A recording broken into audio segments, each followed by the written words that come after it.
Hello, everyone. Welcome to the Creatives of Windsor podcast. I'm your host, Anthony Sherdown, and today I'm sitting down with filmmaker Gavin Michael Booth.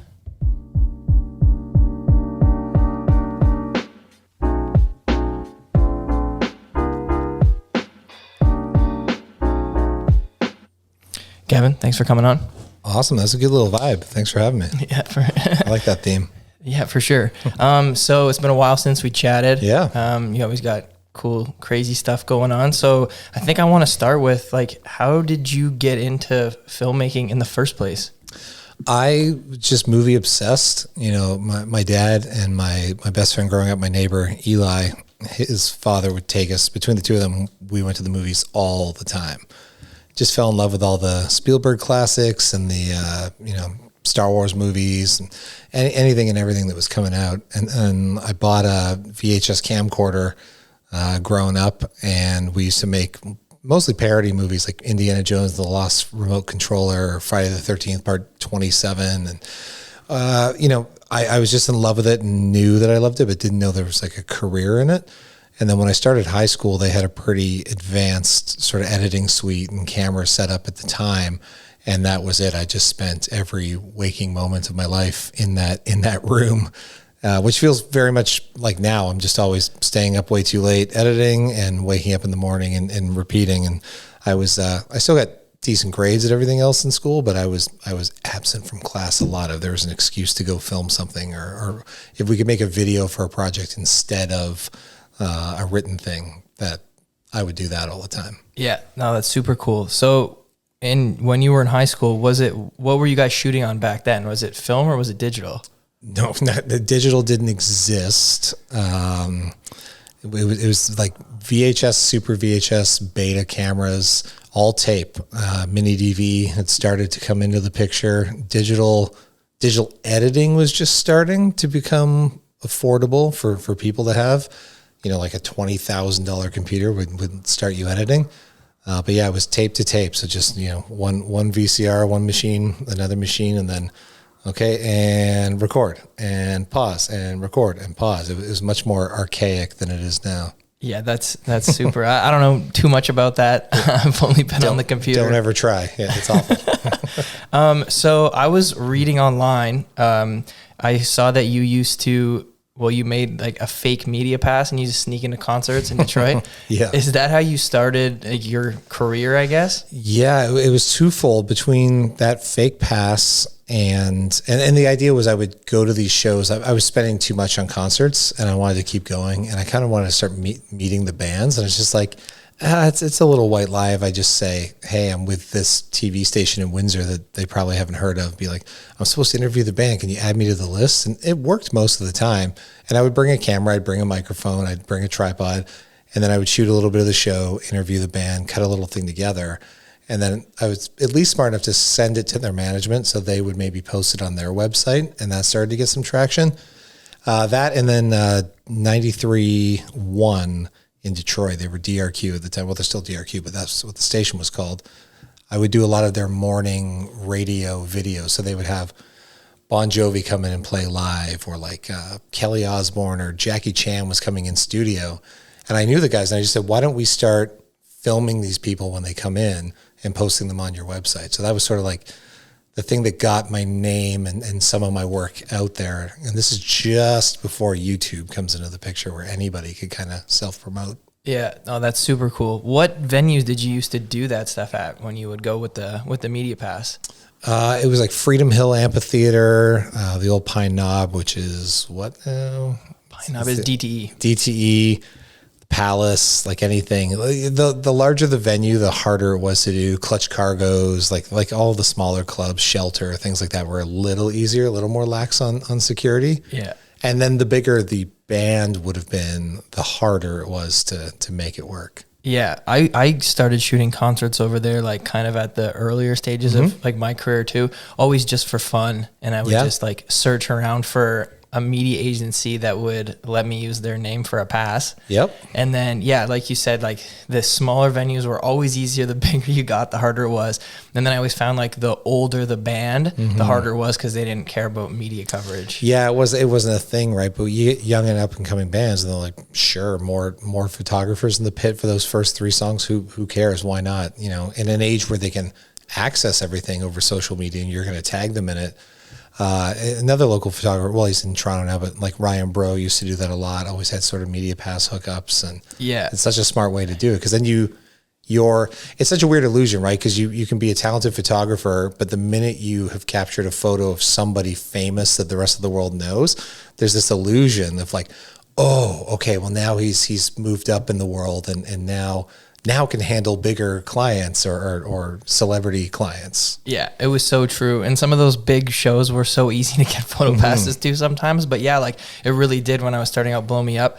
Probably learning on the fly too, right? Because it's a whole different thing to do that where you've got that one moment to get that shot and get it right and what angles look good and don't give people double chins, especially when they stick you in the pit at the front and you're always just looking up at the stage. Yeah, and just trying to make connections with those people over there. It's funny you mentioned Ryan. So I took journalism at St. Clair. Yep. Like 8 years ago, and Ryan was the year ahead of me. So he was doing that stuff, and then I started doing it with him, and he would help me out a bit. And me and him have shared photo passes in the past. That's awesome. So like for Mopop, we both wanted to shoot it, and we were both shooting for the Windsor Independent when they were around, and we used to get approved for everything with them. And Dean who ran it, gave us free range. We could apply for whatever we wanted. And I came back from day one, gave him Ryan the pass, and then he went and shot day 2. And that's awesome. Yeah. I couldn't think of who he had the pass through, and that's who it was. Ryan just recently shot, I needed some concert scenes from an artist film for a movie that I'm doing. And, it was in Toronto. I wasn't available as the show at the Great Hall. So Ryan went out and covered that for me. Oh, that's super cool. Yeah. I haven't talked to him in a while. COVID. And then things got strange over COVID. Yes, for sure. So I know that you make films and you direct and all that, but obviously you used to shoot and edit a lot. Do you still shoot and edit a lot? Like you're behind the camera? I'd say I shoot 30% of the time on my own. Like this movie that Ryan was shooting for me, I was the cinematographer on that. Some smaller music videos, documentary stuff.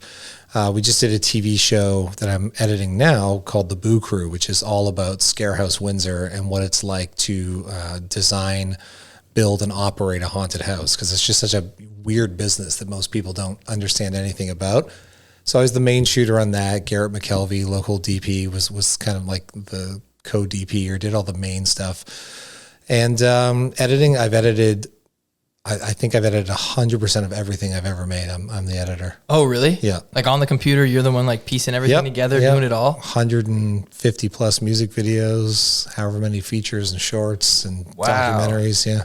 Wow. That's like a lot more credit, because that is where like your original idea, and I'm sure a lot of your stuff changes once you get on the computer. Absolutely. I'm editing, being a director edit. One, it saves me time on set, because anytime we're running out of time, I'm like, just scrap that shot. We can just move to this because I know how to edit it. But yeah, I'm constantly coming up with, I love the editing process and being the editor, because it's like my director brain is constantly, oh, let's try this. And things that maybe, well, I've also never really worked with another editor, so maybe they'd all be better if I handed them off to somebody else. And I do feel like I'm going to need to find an editor, or else, because it's too time consuming. That's the only reason. But finding an editor, finding that creative partner is like finding like another wife or another partner in any sense, right? You have to really gel together and understand each other and share each other's ambitions and pace and work hours and everything else to make it work. Yeah, for sure. And like you said, like when you're on set and you're directing, like you know that you're editing, so you know what you need and what you don't need exactly to a T. Yeah. Which is nice. Yeah, even today it's nice because I went out and shot an interview for the Boo Crew. I'm already editing that episode. I'm like, if I just had these little pieces, I do have the ability of not needing an entire crew to go out and pop off an interview. Garrett and I were able to do that. It's kind of like a 2-man crew. that's also just the nature of digital and everything becoming a little easier and lighter, that, it doesn't take an army to shoot something well. Yeah. What do you shoot? So this Booker, what is this project? Are you allowed to talk about it yet? Or? Yeah. It's for Bell TV. So it's going to air across a giant chunk of Canada on cable.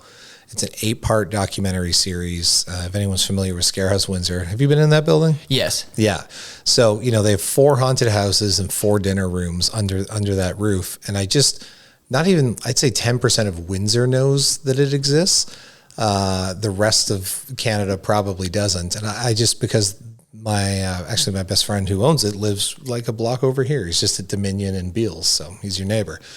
I've been around there for years because we shot a movie for Universal Studios inside there like exactly 10 years ago. I just thought I have all this footage stored up, and I had this opportunity with Bell. I'm like, oh, this will be a fun documentary to show people what it's like to run, a Halloween funhouse. And because they have the dinner rooms in there and the way they train the actors and build the sets. And I just don't think until you walk in that building, you have no idea the scale of things or how much it takes, how many people it takes to run that. And they're only open for 24 days a year or something. So they do all of this insane work all year round for 24 days, which just, it's bonkers. Yeah. And when you go in at night too, you don't see it. Like, I'm sure seeing it in the day, you're like, whoa. The behind the scenes is wild. The amount of like hydraulics, that are running in there, and air hoses, and it's an absolute, like, it's a machine, and it's a living, breathing machine, because you've got part actors, part animatronics, and just that, but also the psychology of like, you try to build hallways so that you're always turning left because you naturally feel comfortable turning right. So you try to build all of your mazes to have a left turn. So there's just some basic psychology that goes into the way everything is designed, and how often you have to have a scare or a dark hallway to kind of like keep resetting people's psyche. And they've been studying it and improving, and every year it just gets bigger and bigger and better and better and better. That's super cool. Does that turning left or right thing, is that like, are people that are left-handed, are they more comfortable going left, or is it that? I don't know. Maybe they just get in there like, I'm not scared, I'm fine. yeah. Oh, left turn's no big deal. Yeah. So you brought up Scarehouse, which I actually wanted to talk to you about. So you won Best Feature at New York City Horror Film Fest, right? Yeah, we had.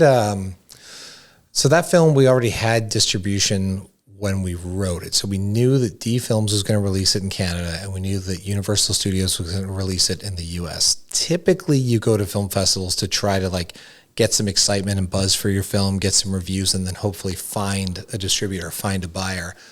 But we thought, well, the other route is if you have distribution, then sometimes just getting a festival premiere somewhere to get some media and some buzz around it. We were supposed to go to a much cooler festival, not cooler.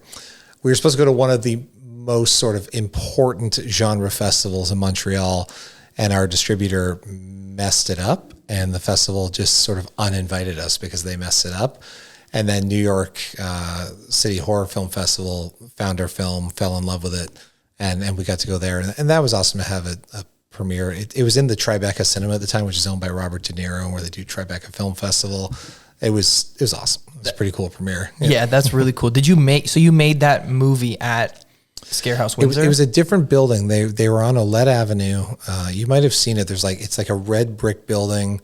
You know where the Bull and Barrel is? Yeah. Kind of like across the street, if you're facing across the street, and a little bit there's the Cook Shop restaurant that goes downstairs. There's an alley, and then there's this building. It's kind of got like film strip painted in the windows still to this day.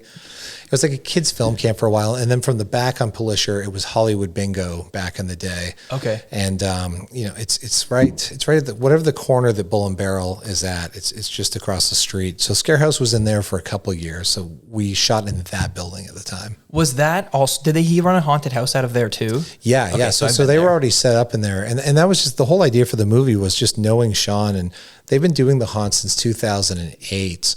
But just knowing Sean, like especially around 2011 or so, I got to see the behind the scenes of it. Like we were talking for the first time. I was like, man, how many people? He's like, I don't know. We got like 4 people in here. We just kind of leapfrog each other and keep changing costumes. Like you think there's 50 people, but it's literally just the same 4 employees kind of like jumping and throwing out a hockey mask and jumping out at you here. And then once you've turned that corner, they've got all these secret passages in the back. And that was the whole inspiration of writing the idea for the movie. Oh, that's super cool. What year did that come out? 20. We shot it in 2013. It came out October 2014, so a year later. Okay. Yeah, that was cool to kind of see all that stuff. Staying on like the horror project, you teamed up with Jason Blum, is it? Blum. Yeah, Blumhouse. Yeah. Who did Get Out and the Purge movies. Yeah.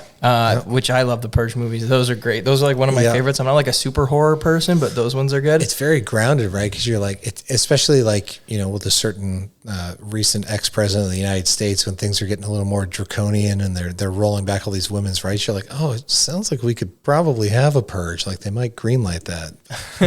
What was it like to work with somebody like that? It was amazing because, then and now is still sort of the king of horror movies. They made, Paranormal Activity was their big breakout, right? And that entire series and the Insidious movies. And they just kind of have their finger on the pulse of all of these awesome movies. And the film that we were doing with them was called 15. It was the world's first live movie. I had, my wife Sarah and I had, Periscope at the time, like pre-Facebook. It was the first thing that let you stream live from your smartphone. And I was looking at it being like, man, somebody should do like a Blair Witch style movie with this, but actually broadcast it live and kind of trick the world like Orson Welles did with War of the Worlds back in the day. And that's what we did. We pitched Jason and said, hey, we could do the world's first live movie and punk the public that this is actually happening. He was right into it, and Ryan Turek, who's one of their creative directors and producers there, was all over it. And it really went from like pitching it to, I think like 8 to 12 weeks later, we actually did it live as kind of like a Halloween thing for their fans. Awesome. But just Jason is somebody who his finger is always on the pulse, and he's not afraid to just take big swings and say like, no one's done it before. Let's do it. Yeah, that's super cool. So you've done so much around Windsor, which is really inspiring. That's kind of what this podcast is supposed to be, like, and artists in Windsor. And you've always filmed stuff here, even since you started. And even when you were living in Hollywood, you would still film stuff here. Because when you guys made Last Call, you were living in Hollywood, weren't you? Yeah. It's, it's cheaper to film in Canada because there's great tax credits. And I think if you're a Windsorite and you give back to the community here, that community will keep giving to you. So it's always made it more affordable to make our weird little indie films for a lower budget here than if we tried to do the same thing in LA or Toronto or Vancouver. Yeah. So like I know that a lot of people from LA just go up and shoot in Vancouver because it's cheaper and stuff. Do you come back to Windsor because this is where you're from and you have your connections and locations and stuff? Last Call, as you know, is a single take movie shot in split screen. So that was very specific where the camera's never turning off for the entire film. So it's like where the apartment that the character lives in had to be walkable from a bar. And, the school, the college that Sarah's character, Beth, was working at had to be in driving distance. The two sides of that couldn't be too far away from one another because we had to be able to like go back and forth. And home is always the easiest to make anything happen when, okay, I know people who own bars. I know people who own apartment buildings in Victoria Park Place. Veronique and the college are super agreeable and willing to help and do this kind of stuff.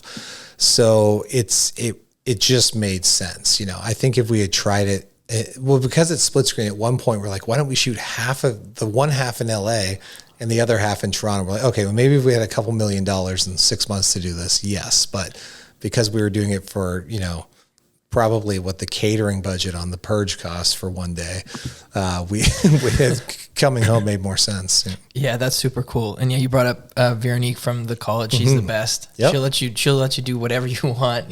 She's always supportive. Just such an absolute like encourager of the arts and an artist herself and an author and an actor.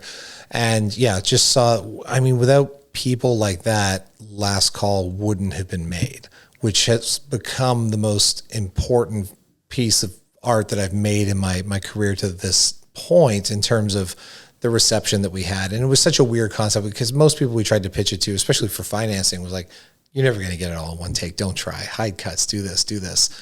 But, Windsor and the support for it just made it possible. And Matt that owned Vermouth at the time was just like, yeah, I don't mind staying open until 4 a.m. or whatever it takes. So like that's a big ask of people to be like, can we use your bar for 20 nights in a row to rehearse and shoot in? And can we take over this college and redo all the lighting the way that we need it. And we're not going to take the lighting down every day. We need to leave it up, and just incredible. You know, the movie wouldn't exist without them. Yeah, and I'm sure that is probably easier to do somewhere like this where it's, you know, it's more accessible and you know these people, and it's just... Did your old college look completely different on film from when you went there and took classes in Last Call?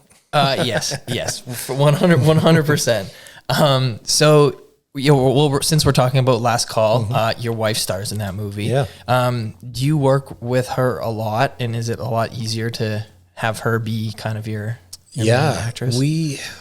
Let me think. We've done 3 or 4, maybe 5 short films together. She's been in a couple of my music videos, and then Scarehouse and Last Call, the 2 features. And Scarehouse, Sarah and I wrote the story for together, and she produced the movie with us.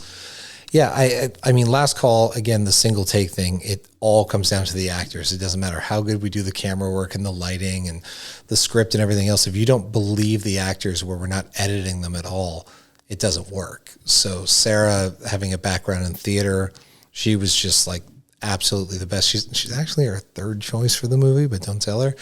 No, she knows. We were trying to get, like, you always try to get like a name talent, like a TV star or something in your film. And we had a couple attached at one point, but just our schedule of our process of how to make this movie was taking longer than they could before they had to go back to their TV series. But Sarah and I collaborate great, and that was the scary thing at the beginning. Like, well, we're married, you act, I make movies, but we didn't want it to like become the thing that we butt heads over and fight. But we get along great on set, and she's an amazing problem solver. And one of the hard, like Scarehouse, she did not have to do this. She's a union actor in Canada, but she would volunteer like scrubbing toilets and things between takes because we were short-staffed on PA some days and trying to make the movie for so low budget. So she sets an amazing example for the rest of the crew, the rest of the cast on any project she works on, is always friendly, always chipper, always respectful, and just honestly, it's a dream each time we get to work together. Yeah, that's super awesome. That's nice that you have that. Somebody you can always count on. You know, you don't have to worry about her bailing on you. I keep joking now with the way her TV career has been going. I'm like, well, I won't be able to afford you for much longer. I'll get maybe one more indie. Yeah. She's on 3 Pines right now, right? Which is on Amazon Prime. Yeah. So where does she film that? It films in a small town, 45 minutes an hour south of Montreal. Okay. Southeast of Montreal, if I have that right. Yeah, because the books that the show is based on are set in Quebec. And so some of it was shot in Montreal in studios, and then the rest they kind of built and customized this existing town into the famous town from the books. Yeah. Oh, cool. Are you working on that at all, or is that just her thing? No, they shot that during COVID. I would love to direct TV one day, but I just visited set one day. The COVID restrictions made it really tough, but Amazon was very generous to let me on her last day of filming, and which is a dream to be able to shadow, like, half the directors on that series like direct The Crown and win Emmys for it. So getting just watch them. I love being on anyone else's set and picking up ideas and tips of how to kind of shoot and manage a crew. So yeah, it was awesome to watch. Yeah, I like to do that stuff too when it comes to like anything that I do. So for example, like I shoot a lot of weddings, but once in a while I like to go second shoot for somebody. Yeah. Because then I'm like, how do you do this? Yeah, you can always pick up something, and anybody who thinks they know everything is like they're going to be stagnant in their career, right? And to be humble and go be someone else's assistant or second shooter, you're always going to learn something. It's awesome. Yeah, no, for sure. Yeah, it's great. Or even when I shoot, like if I do a video wedding, instead of photo, then I get to watch the photographer while I'm shooting video all day. And that's super cool too, to kind of just see everybody does something different. And yeah, you pick up like one thing from this person, one thing from that person. And what's the great thing about art and photography? There's so many people making films and so many people shooting video and TikTok content and digital photographers, but you know, sometimes it feels overwhelming. You're like, no, I can still carve my thing out of this and what I do. And there might be similar things out there, but no one's going to do exactly what you do.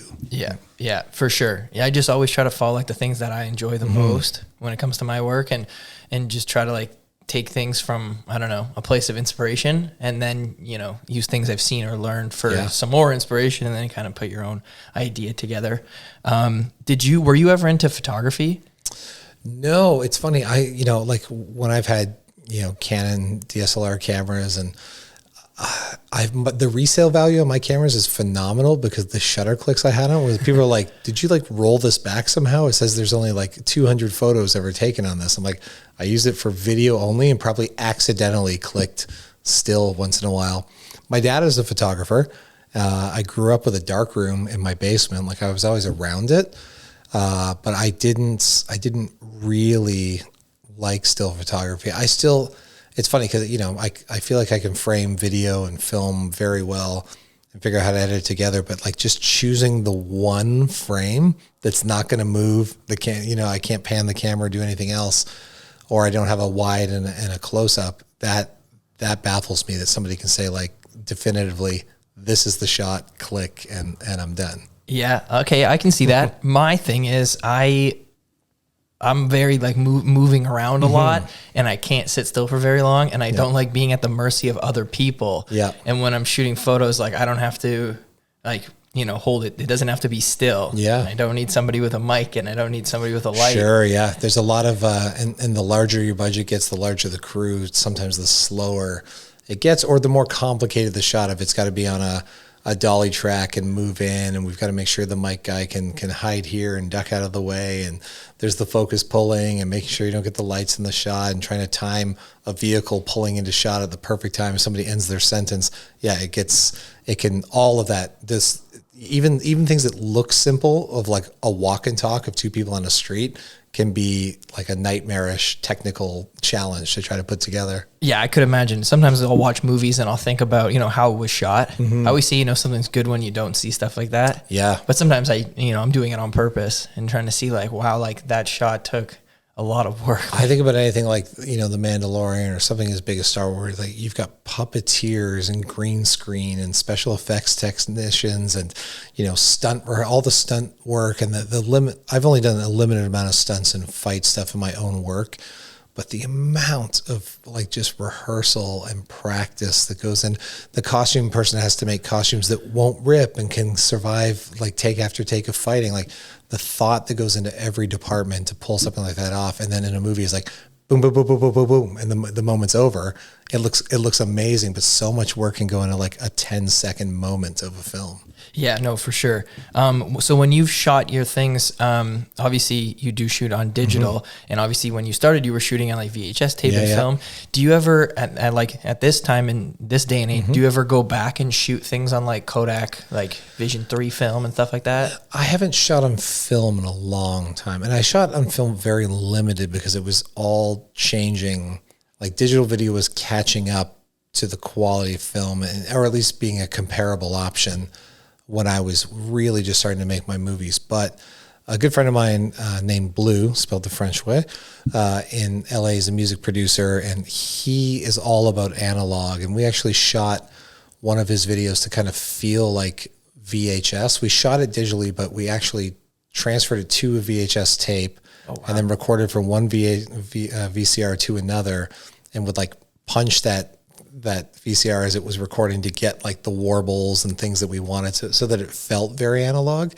And I did just recently, one of the cameras I used in high school was gifted to me. I went to General Amherst in Amherstburg. They just closed that school, and somewhere in a supply closet, they found one of these old cameras, and the current teacher there called me and said, "Hey, do you want this?" I'm like, "Yes." So I am going to try to like clean it up. I've got to find a power cable for it and things, and see if I can get it working. I will go shoot something with it. That's just for fun. Yeah, that's super cool. I'm not like a quality guy. Like I don't care what camera I have. It can always be better. Your budget can always be bigger.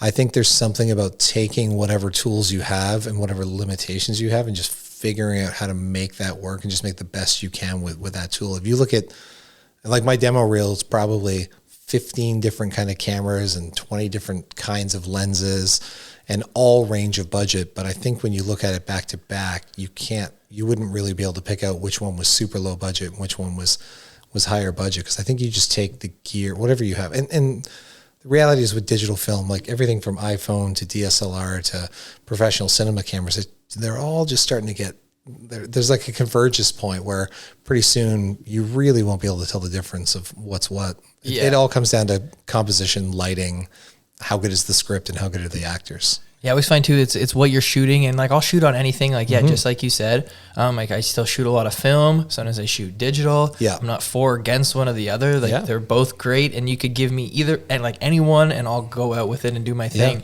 And with like phones too now. So like you brought it up a couple minutes ago when you said like Reels and TikToks and all this stuff is so big. And as for like my business work, I've been making videos like that for companies, and I've been shooting it on my phone. I still use like professional audio equipment because like the phone, I still need to like mic them up and stuff like that. Sure. Might throw like a couple lights in there. But that's even easy. Like, do you have those little Tascam mics yet? That just like a microphone that doesn't need a transmitter to go to a receiver that you just clip on and it runs to it. Like, it's brilliant. And you can have it like, filter the noise out and everything right in the settings. With that in your iPhone, you're a journalist. You can go out and do it. You could go make a documentary. Yeah. Yep. And the quality's good. And like, and if you want to like bump it up a notch, you can get one of those like clip-on lenses for your phone. They got like the wide angle. Yeah. Chris, who's the guitarist in Third Eye Blind, he's got 3 of those moment lenses, like a telephoto and anamorphic. And I was playing with them. I'm like, it's just incredible. The movie that Ryan Bro helped me shoot is called Primary. It's about a band on tour that discovers a new color when they're on the road. So we were in, it's a weird meta movie. The band in the movie 10 Kills the Pack are a real band from Toronto. I play myself as filmmaker Gavin Booth in the movie. And because it's supposed to sort of feel like I'm on the road shooting their documentary, all 6 of us that were there, crew and the band, every time somebody would like film with their iPhone one night or at a venue or on the road, all of that can fit into the movie the same as the main unit cameras. And half the time, like I start to struggle with like, is that my iPhone? Is that my Sony? Like I feel like if you like the story, and you like the actors, everything else is sort of forgivable. It can always be better. Yeah. But there's I think there's a famous quote like striving for perfection is the enemy of creativity. Something of that sense of like, just go make, Christian Aldo, who's an artist from Windsor, who's in Toronto now. He made a short film for one of the contests at WIF one year. It was just called Shut Up and Make the Movie, or Shut Up and Make the Fucking Movie. And they sort of made a parody of these guys that like wanted to make a movie, but just didn't get around to actually making the movie. And that was their movie.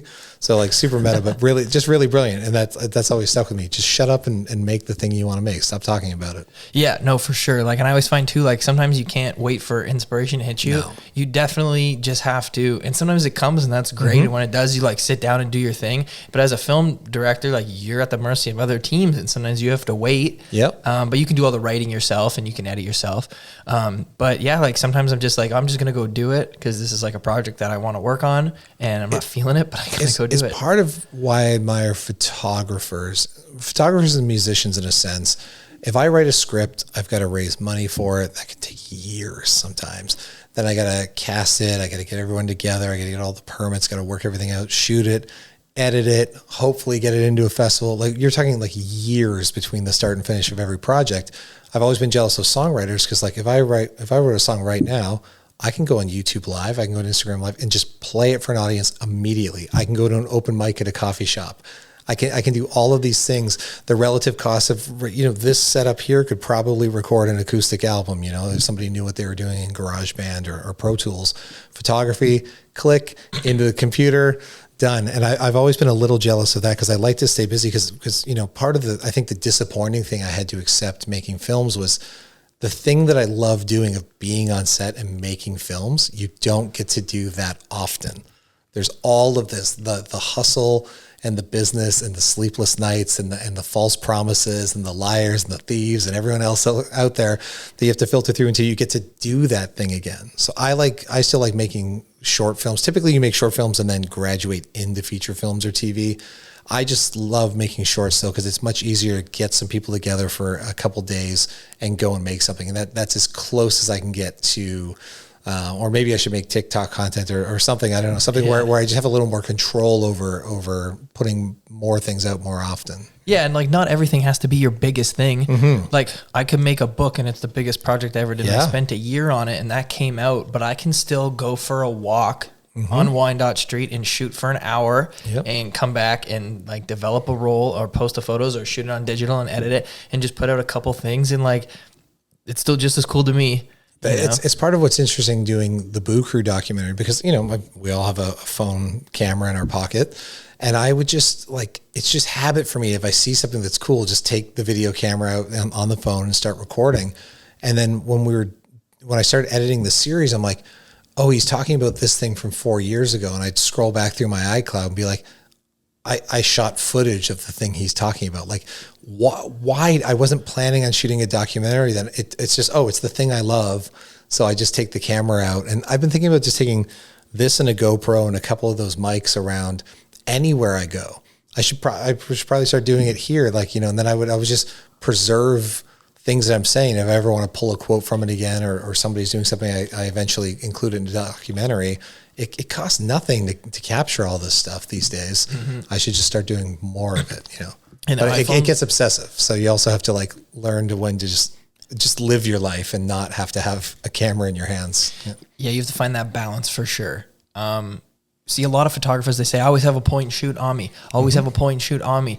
And I've tried it, and I've gone out with point shoots just to random things. And I don't know, it's not really for me, because I have a different eye on, if I'm on, because I do a lot of my shooting on a trip. When I'm on a trip, I have photography eyes on, and I'm looking for everything, and I have my camera and I'm shooting.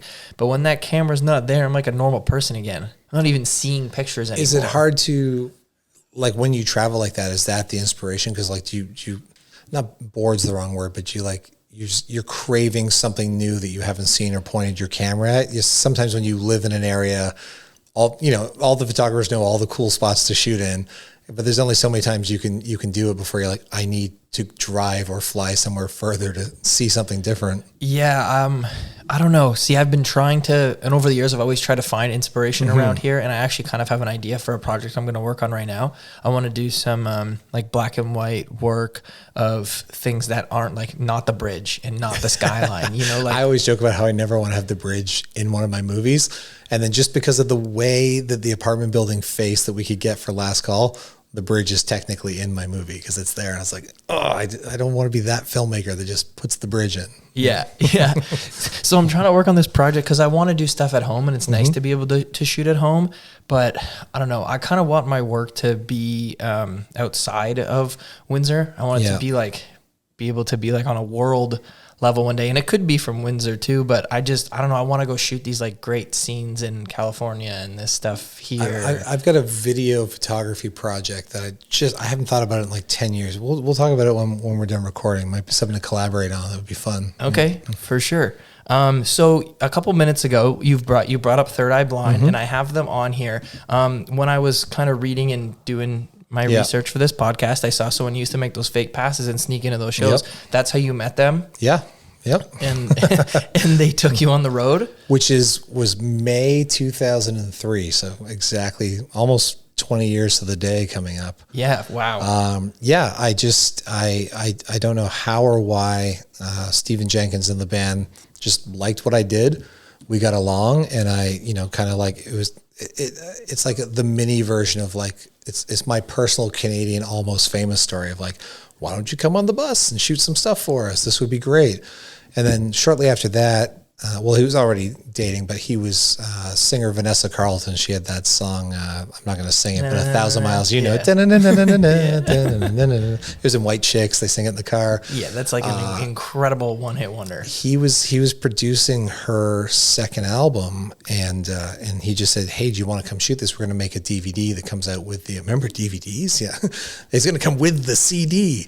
And that was for Universal Records, and that was my first trip to Los Angeles. They were recording in all these famous studios, and Pharrell Williams sung backup on it, and Lindsey Buckingham from Fleetwood Mac played some guitar on it. And, wow. They did some shooting up at Skywalker Sound, like the famous George Lucas complex where he makes all the Star Wars movies. I got to go down to Miami and meet Tom Lord-Alge, who's one of the industry's like best mixers for music. He's done everything from Weezer to Avril Lavigne to like you name it. He's mixed it. And it was just such an eye-opening experience. And one of the first times I got to kind of make a documentary project.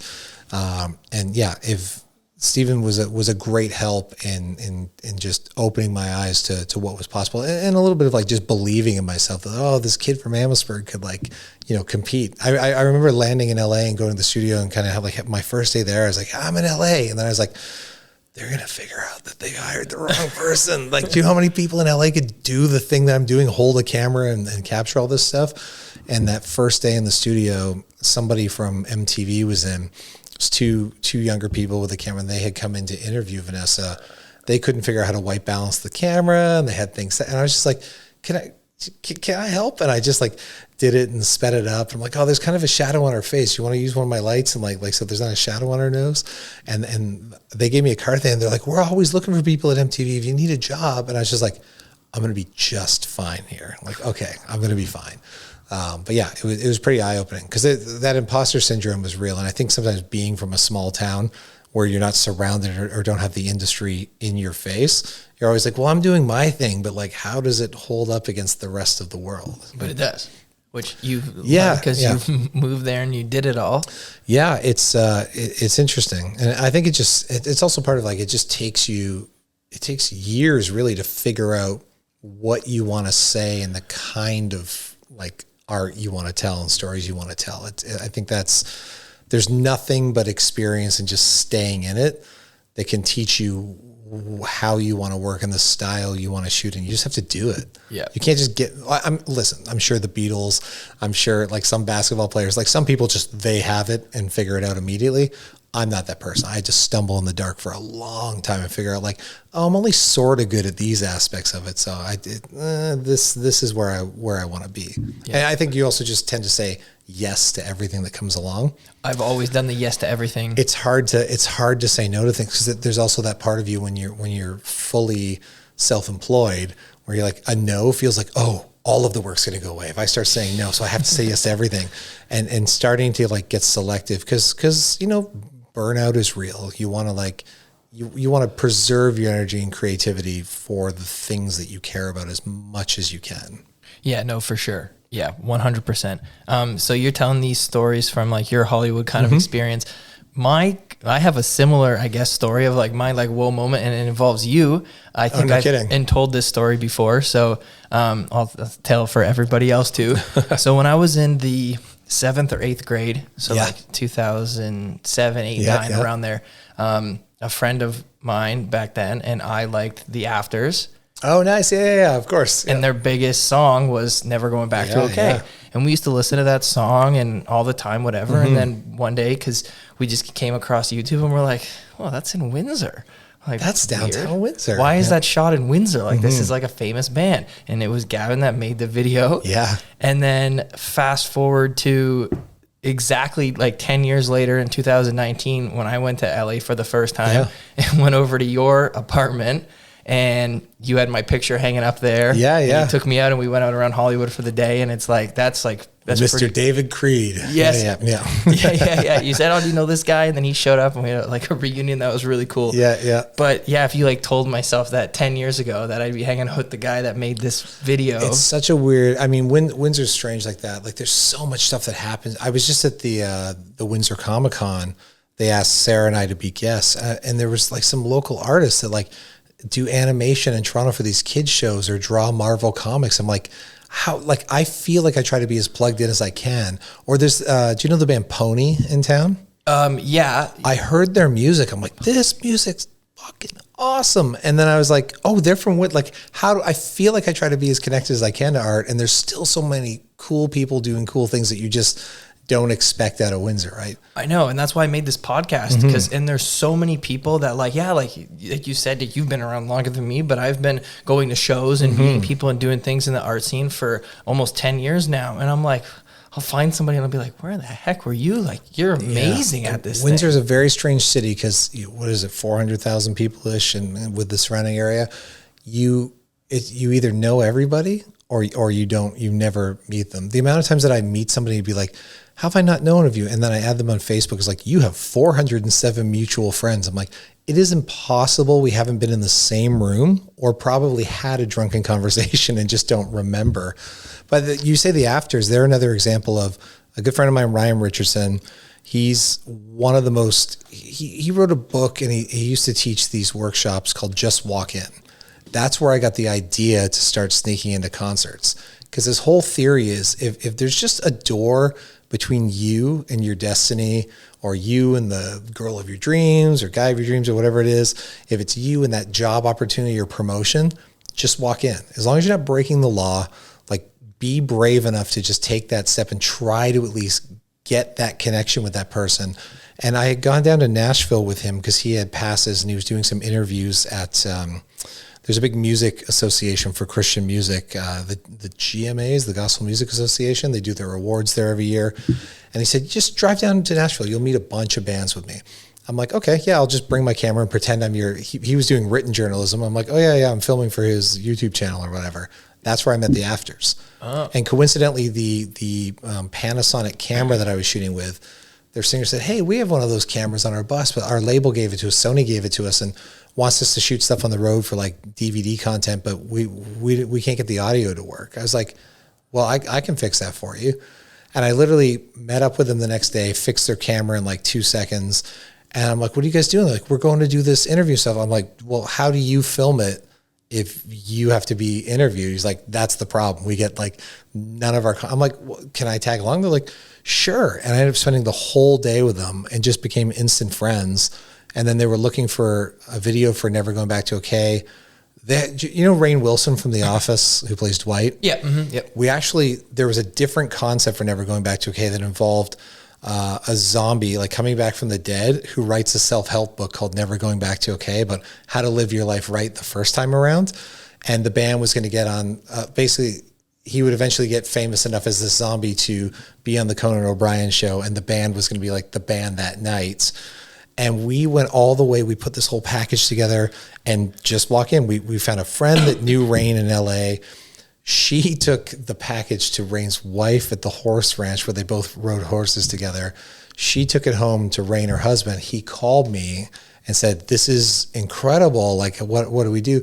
And then we just couldn't get it to work out with the label to spring for the budget and make the concept work. But we almost had and this was like season 3 of The Office. So like the height of like the show. And, but that was another lesson of just like, shoot the shot. Like, why not? Right. And, so then we ended up cooking. I said, just come to Windsor. We can do this. That's the first one take thing that I had ever done or attempted to do. Oh yeah, it is. See, I haven't watched that video, which was crazy because there's like 250 or 300 like dancers and extras, and the city of Windsor gave us a bus and a cop car and the cherry picker for the construction.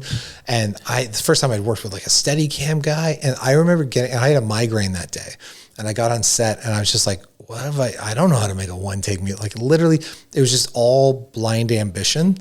And I think you can only have that in youth. I actually just listened to an interview with Orson Welles, who famously made Citizen Kane. He was 26 years old when he made this movie. And they said, how did you know how to do all these things that nobody had ever done with the camera before? And he said, stupidity. He said, I didn't. He said, I hired a great camera guy. And the camera guy said, I like working with you because you've never made a film. So you don't know what's not possible yet.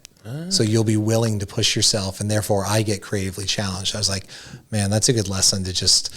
Because even like making Last Call, like we made this single take feature, and sometimes I come up with an idea like, oh, that'll be too hard. I'm like, what am I talking about? Like, what do I have to lose trying? If it fails, it fails. Hopefully we don't lose anyone's money. That's where you have to have a little bit of safety. But yeah, everybody should just be trying everything or playing with different gear, or like, especially you don't have to show it to people if it's something you're just doing personally. So go out and go for it. Like what the hell do you have to lose? Yep. No, exactly. I've been working on a lot of, like all the trips I've been going on for like the last year or so. I've been shooting film, And I went out west in Canada to Banff, which is like a completely different look than like California and Florida, where I've been shooting this film. And out there on trips like that, I've only shot digital. And that's how I know how to make those photos. And I was like, you know what? I kind of want to shoot film out there. I think I'm going to take the risk. And I didn't even shoot. I didn't even touch my digital camera. You didn't bring the backup. I brought it. But you didn't, just in case. But I didn't take it out of the bag. And I shot 11 rolls all on film. And I just said, you know what? Like, if it doesn't work, it doesn't work. There's something so much more definitive with film where it's like, you either get it or you didn't, and you don't have that instant access of like, trust me, digital filmmaking, I've got a 27-inch monitor or a 9-inch monitor. You get to see exactly what the camera is doing. Film, you don't have that, right? You're like, even the viewfinder isn't truly representative of the shot you're going to get. Yep. And it's just a little bit of that, like, well, you know, I actually need to be talented. I need to know how to use a light meter. I need to know how to like really make sure that my exposure is set right, so this thing's in focus and not doesn't have the motion blur if I don't want it. Or it's a different beast to have that confidence. And I feel like almost everybody starting in photography should have to shoot that way first before they get the easy path. Yeah. And like learning how to like better develop it and dodge and burn in a, you know, with chemicals versus like Photoshop and just Lightroom with a 1,000 LUT pack where it's like, just click through them. Good enough, you know?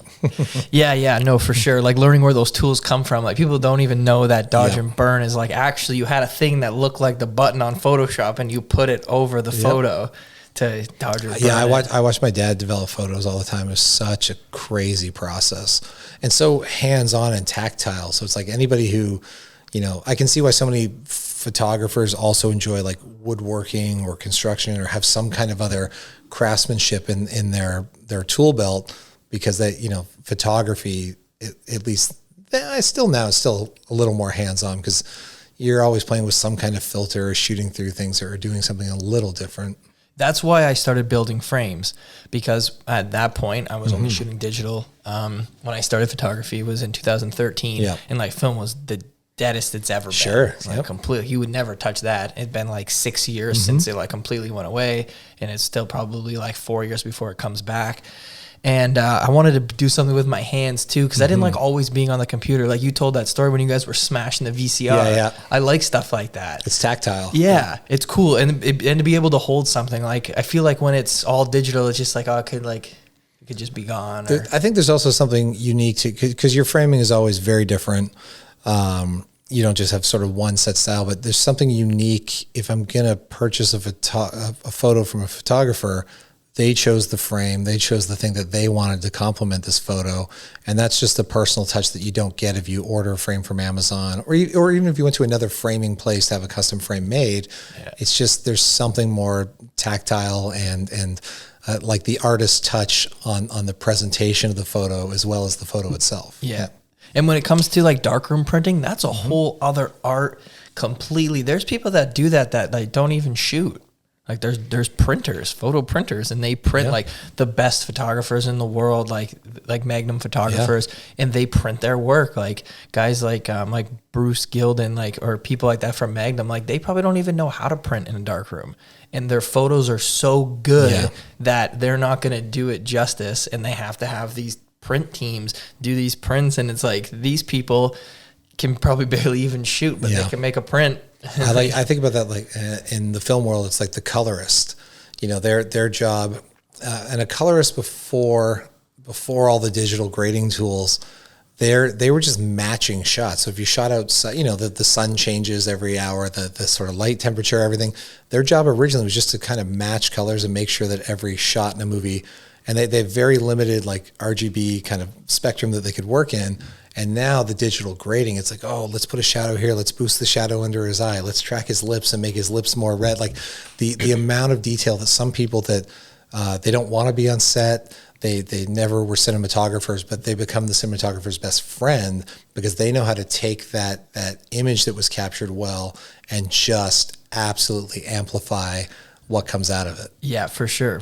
So you've been editing forever. I'm sure you've edited 1,000 different things. Today, like what are you editing in these days? Premiere Pro. Yeah, I was a Final Cut guy until like whenever Final Cut X came out. It's sort of they made like a prosumer version of iMovie originally, and it just abandoned the professional market. So Scarehouse was the last thing I edited in Final Cut. And then Premiere was sort of like the affordable option, because there's also, I can edit in Avid, I just haven't done it in a long time. And Premiere literally I reinstalled Premiere and I said, are you switching from Final Cut? Do you want to use the same keystrokes? I went, yes.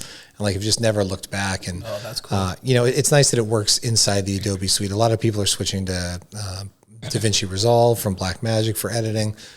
Again, it's all the same. They all cut, they all fade, they all dissolve. So it's just, it's a preference. I don't have the same frustrations with Premiere that everybody else seems to have. Yeah, I don't either. As long as you hit Control S every 4 or 5 minutes, you'll be fine. Set your auto saved every 5 minutes so you don't forget. Yeah. Yeah. No, I just bought one of the new, or I guess it's already a year or two old, but the M1X MacBook Pro. Okay. Laptop's faster than like my souped up Darth Vader garbage can Mac. It's lightning fast. It's amazing.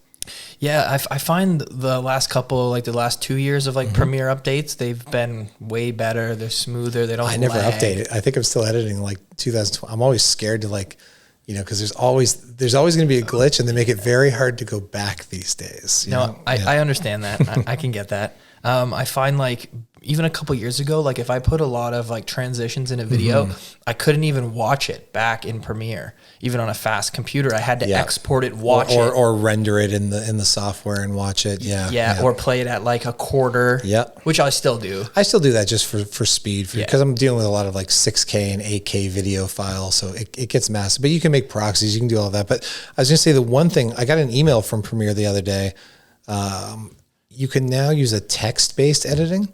So if you took this podcast and popped it in Premiere, it will generate a caption, like the text of everything that we said. You can edit the text like a Word document, and it will match the video to cut out words and sentences or rearrange things the way that you want them to be. Wow. And I saw another software, somebody was demoing it. It was like an ad on Instagram where you pop your podcast or interview footage in. If you had 2 or 3 different cameras, it goes through and does a pass and just changes the cameras for you based on the rhythm of people talking and who's focused on what. I'm just like, all of this is like, well, I already know I'm going to be completely obsolete with AI art and stuff. So I'll just hopefully get a few more movies made first. Before, like, that's so funny you brought that up. So when I made this podcast, obviously we're filming on one camera, one man show here. We're just starting. It's just so much easier for me, and I can put out more episodes. And people aren't watching it as much as they're going to listen. Sure. But I obviously, as a photographer, videographer, I have the gear to shoot both of us on 2 cameras. I would just need somebody to monitor the cameras. It's so much more work and editing and everything else. Yeah. Yeah. Well, I always thought, like, have you ever seen the iPhone app? It's dual something or duo camera. Let me look at it real quick. Yeah, do it. Double Take. Double Take lets you use 2 cameras on the iPhone at the same time. Like, cause you can use the front and the back camera. So like you could literally figure out a frame, but put it between us, and but it gives you the 2 separate video files. Wow. So you could shoot like person 1 and person 2. Like if you were traveling and wanted to do a podcast, having 2 cameras, you just set an iPhone between the 2 people and link up your audio later. Yeah. And the quality's great. Like my film cameras can't do that. Have 2 lenses on it and shoot. You have to have 2 separate cameras. So even for documentary, you can do like your wide and your medium, or your medium and your close at the same time with an iPhone. Yeah. Sometimes I find like Adobe or these editing software need to get up with the technology. Cause like think about like a Zoom meeting and there's 4 of us. Yep. If I talk, I'm the big camera. And if you talk, you're the big one. Premiere doesn't. So when I was making this podcast, I guess that's what that new thing I saw is. Yeah. And it just does. That's a big reason. Cause like it can't take me a day to edit this podcast. I have too much work. Sure, I want to get That's why I haven't started my podcast. Cause I'm like, I have to figure out a system, Yeah. No, it took a long time trying to like use the skills I have to figure out like how I can do it. Are you doing it once a week? I don't want to give myself a timeline. Yeah. Okay. I don't want to make any promises, because if you start saying once a week and then you start missing and just like stop altogether. My thought process is I'm going to try to stockpile them. So if I travel to a film festival, I'll record 6 or 8, like just set it up in my hotel room, like find the guests, record it. And then at least that way, when I know I get busy, I can maybe sit down on a Sunday and edit like 4 episodes, and then, okay, they're in the bank, and I'll never let the reserve get below like 3 or 4 episodes. That's my thought process. I just haven't started yet. So you're the first, so I have 3 filmed. You're guest 4. You're the first one I filmed since it's been out. Okay. Yeah. So all 3 were filmed now before they were out. And I've put out 2. Nice. I put it out a week later because I don't know, had time. Yeah. And I was like, you know what, I'll put a couple of like maybe closer together at the start. Yeah. We'll just see how it goes. See how fast I can edit. Yeah, I wanted to do, I recorded 2 test episodes with a friend that casts for Marvel and my composer that I work with because I knew they'd be patient. But it was like we weren't in the same room. So I'm trying to figure out the best software. And I wanted to go video because I was like, I'm going to cut in, if we're talking about this movie, I'm going to cut in footage from it, like really do the video sections up. And then I'm just like, I think I'm just going to do an audio podcast. So easy. It's too much. You know, I just thought being, you know, having all the tools and being a video guy, it would be, you know, in YouTube and Instagram and all that. But you can also just take audio and put text over it and inspirational footage or whatever. Because I want to make sure we do all that, do all the pull quotes and market it correctly. I know what I want to say with the podcast. I just have to get off my ass and do it. Yeah. I had the same thought process as you. I'm like, I can't do a podcast and not do video. Like, I'm a professional photographer, videographer. I have everything. Like, why would I not do it? And there's been a few times while making this, I'm like, I'm not doing video. It's a nightmare. I'm not doing it. I'm not doing it. There's like, I think the one camera thing's super smart because it's like, if people want to see the videos there and you don't have to worry about all of that editing. Yeah. All I have to do is like sync it up and then it's good to go. Yeah. I don't have to do those cuts. If Adobe makes this or Adobe like lets us do that plugin where it'll cut automatically, then maybe I'll switch to 2 cameras. Yeah, I'll have to figure out the name. But even if you wanted to cut out ums and ahs, it would just match all the video and the audio for you because you'd just be editing out in the text. Yes. It's mind-blowing. Yeah. It wouldn't get the exact, like if you wanted to have a dramatic pause or cut to commercial, or you'd still have to put all of that kind of stuff in. But yeah. Even with like iPhone, you can cut people out by just holding their face now. It's not seamless. But like, yeah, I saw that on somebody's Google phone, and just every time I see something like that, I'm just like, it's the future.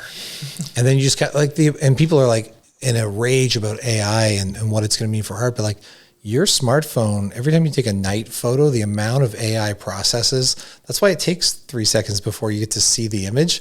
It's doing 1,000 calculations in the background to AI enhance that phone. Cause this camera isn't as powerful as the DSLR or film camera. It's just, it's a faux version of that, but we just stopped noticing it because we've become used to it. I think the biggest mistake, like somebody like you or even me, even though our work is kind of like, we both work with cameras, but it's so different, is to ignore the future technology. Like you can't, you want to like, ChatGPT, Midjourney, this stuff is terrifying because I like, watch this again in 5 years. I'm going to say 5 years, but I'll cautiously say 10. You were going to be able to sit. I mean, next year you'll be able to sit in front of ChatGPT and say, I want a new Harry Potter novel, 652 pages long. I want to ride a dragon and team up with Iron Man, and they go to Iceland, and it's going to go. Here you go. And it's going to spit it out, and it'll be indistinguishable from what J.K. Rowling would write. I've already been like experimenting with like it came along. I'm like, oh, it can't be that good. And the first thing I typed into ChatGPT was write me an outline for a Care Bears versus Predator movie. Like just being so cynical. What it spit out as a first draft, I was terrified of. I was like, wow. It was good. It was good. And I was like, and then you can just refine it. I'm like, I could probably take that to a studio and try to pitch this movie now. Or I could pop it in a Midjourney and get all my art for it. But I think as rendering, like real-time rendering comes along and the quality, you've seen these like Midjourney photos and how, like, I don't know if you saw the fake pictures of Trump being arrested and trying to run from, they looked almost photoreal. So in 10 years, you're going to say, I want to watch a new Indiana Jones movie, but I want Chris Pratt as Indiana Jones. I want Hans Zimmer to do the score. And it's just going to kick it out. And like, you'll be able to watch unlimited entertainment that's customized to what you want. And we'll all be out of jobs, except for people who want, I want vintage. I want to see real actors again. You know? Yeah, it's scary. But the thing that makes it less scary is like trying to learn about it. Yeah. So because I'm sure when things were switching to digital, a lot of people were scared and you had to make the switch. Suitors Photography. Yeah, of course. Yeah. John, he's the best. He's like, I love John. I used to shoot wedding videos alongside John doing photography all the time. I love John. He was the man for weddings. Oh my God. He used to do over 100 a year in the 90s. But he's still in business. He's like a mentor to me. Yeah. He's printed, like every print in here is him. He's amazing. And he did the switch like 10 or 15 years into his career. And now it's been 10 or 15 years and he's still going strong. And everybody that he was competing with back then almost dropped off. Yeah. And then now there's new people, but he did the switch and he stayed in and he learned everything. Like imagine that, like you had a full lab. He could process like 50 rolls in an hour and get it all scanned and printed and back from a wedding. And he switched to Photoshop mid-business, and that's what is he still in the same spot there in Tecumseh Road? Yeah. Amazing. Yeah. He always looked like Al Pacino, like strikingly like Al Pacino. He's a picture with Al Pacino in the shot. Nice. Yeah. Oh, when he came to Windsor, probably. Yeah. That's funny. Yeah, no, that's great. Because I like Blacks doesn't exist in Windsor anymore, does it? Photography for printing, and I forget what the other one was. There was another one that was really good, but I feel like it's all gone. It's like trying to develop film in LA. You'd still find a few shops that could do it, and there's some filmmakers like Tarantino and Spielberg, or TV shows like Succession are still shot on film, but it's rarer and rarer every year. So for like when I develop, I send it to Toronto Downtown Camera. Okay. The best in Canada. And then they send you prints back, or they'll send me. I just want scans. Yeah. And then they'll mail me my negatives. Actually, just got a box of negatives today from them. Awesome. Because I want to keep the negatives just in case I want to like rescan them. Sure. Or print from them or whatever. LA's got a few, but yeah, it's probably a lot of online places you can ship stuff to, I'm sure. The problem is the machines they use to scan are old. Like they use those big Noritsu or Frontier scanners. They're worth like $30,000, but they're old. So when they break, not they a lot lose of repair one. people around. Yeah. There's it's like analog recording stuff. Yeah. When I started to see the price of VCRs instead of going down, going up. So I started stockpiling them. So I'm like, oh, hopefully I'll at least have them, because I still have every once in a while. Like, for example, the Scarehouse documentary, because I've been friends with the owner, Sean, for years, I have all these mini DV tapes from like 2005 to 2008. So I found old clips but you still have to have the camera to put that tape in and find the wires and what software will still work. I had to keep an old laptop just because the new modern ones, like there's not a USB-C plug to get this kind of FireWire connector in. So like sometimes hanging on to that old gear feels like I'm collecting junk, but every once in a while it's like, oh, I need that cable. I need that 2012 MacBook because the 2021 MacBook can't do it. Yeah, no, that's true. And these scanners that I'm talking about, the latest, like the newest software is Windows XP. They can only run on Windows XP or older. So they barely run. So like all the computers they have hooked up to them are Windows XP computers, and they need them. But yeah, the problem is like when they break, I don't know what they're gonna do. There's a guy in Windsor I met recently. I forgot his name, but he's got this. I couldn't tell you what it is, but it's an organ, not an organ, but like a keyboard that was the predecessor to all of the like synth technology. So it's not digital. It has an 8-track like tape loop connected to every key. So you would load the sound effect or whatever you wanted into each tape log, and then when you press that key, it's physically running the tape and processing the effect that you're playing through it.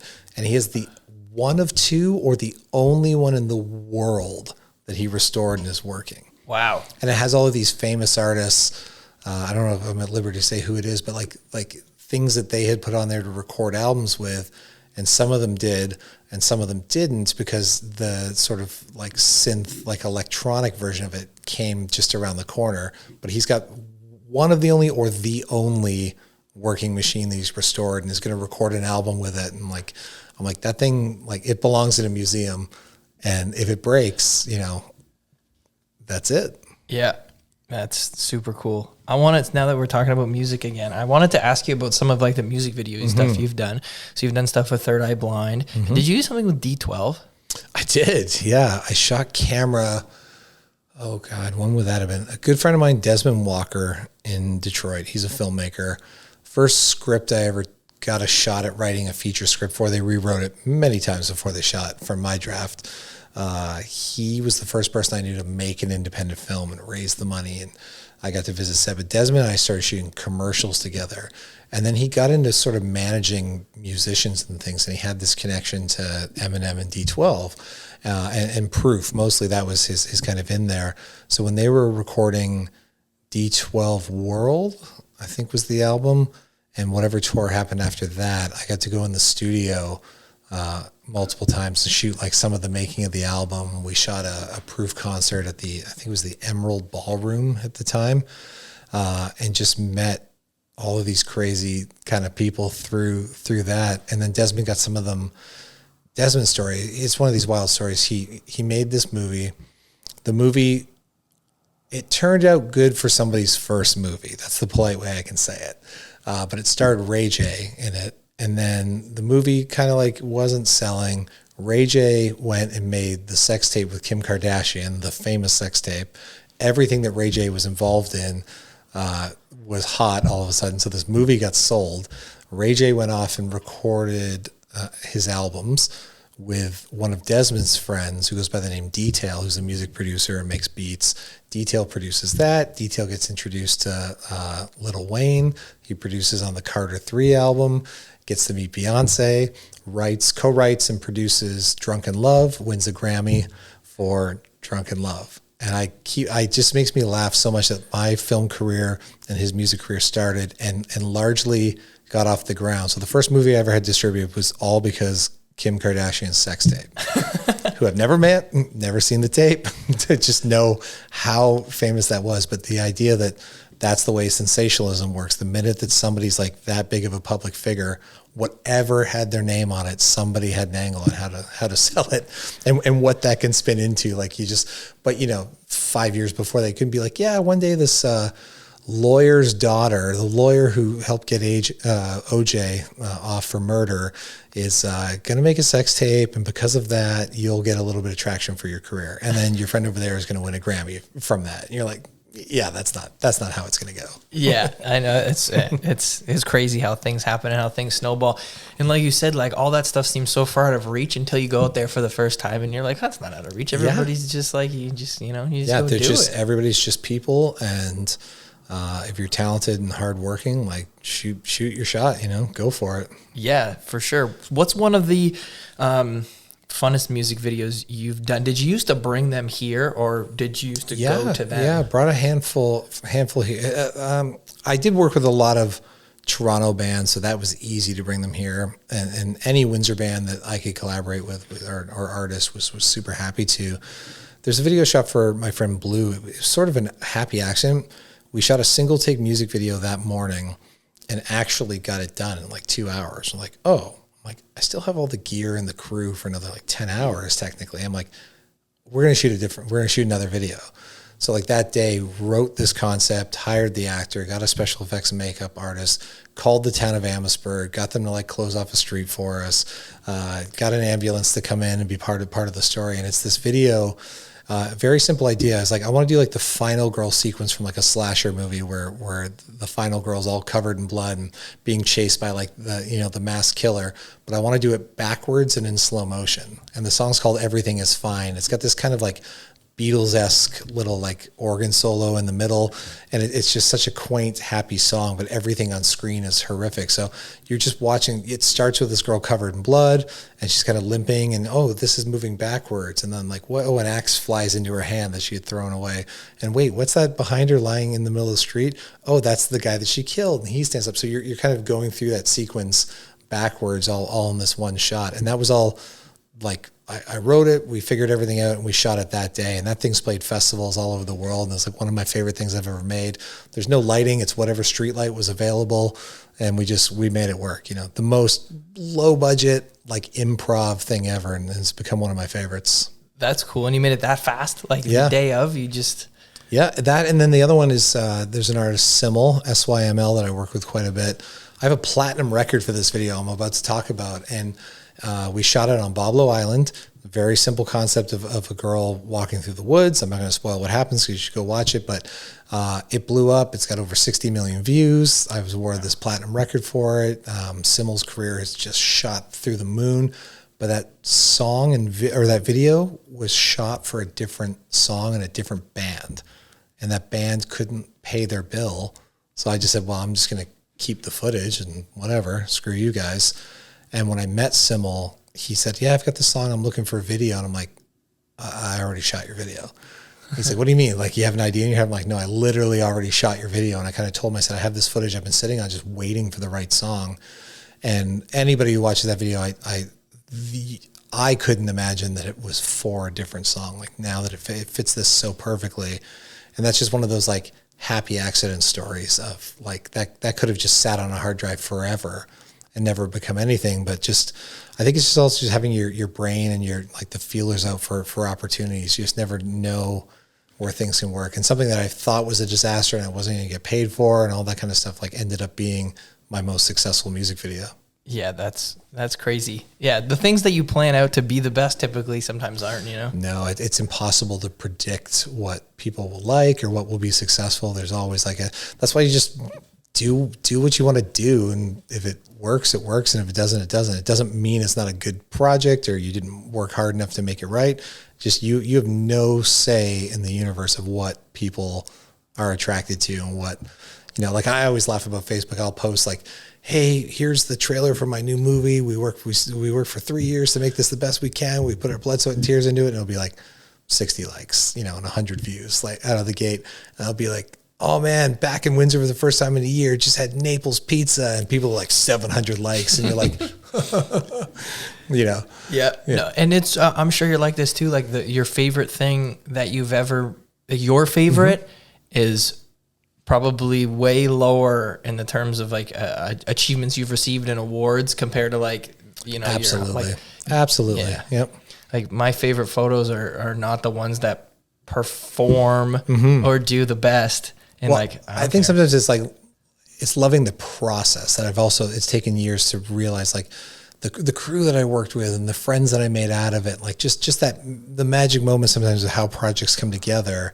And then the thing that might have like the flashiest names attached to it or had the biggest budget or things like that seem like it would be like the thing you're like, it was actually like really difficult to make, or I didn't get along with people, or just kind of walked away from it with a sour taste in my mouth. And you're like, no. And then there's this thing where we took an iPhone and then hit a VCR for a day with my good friend, just talking about how funny it is that we're degrading this video to get a product out of it that becomes the most satisfying. For sure. Yeah, like I've shot, you know, like a famous band at a big venue, but my favorite music photos are at Fog, you know, like a local show or at like, when the Beer Exchange was open, like a wild mosh pit. And it's just like this small little band that they played 5 shows and they don't even play anymore. And the pictures there are 10 times better than the ones I have of, I don't know, Post Malone on a stage with a mic, just standing still. I've been friends with this person that I'm about to say for years, but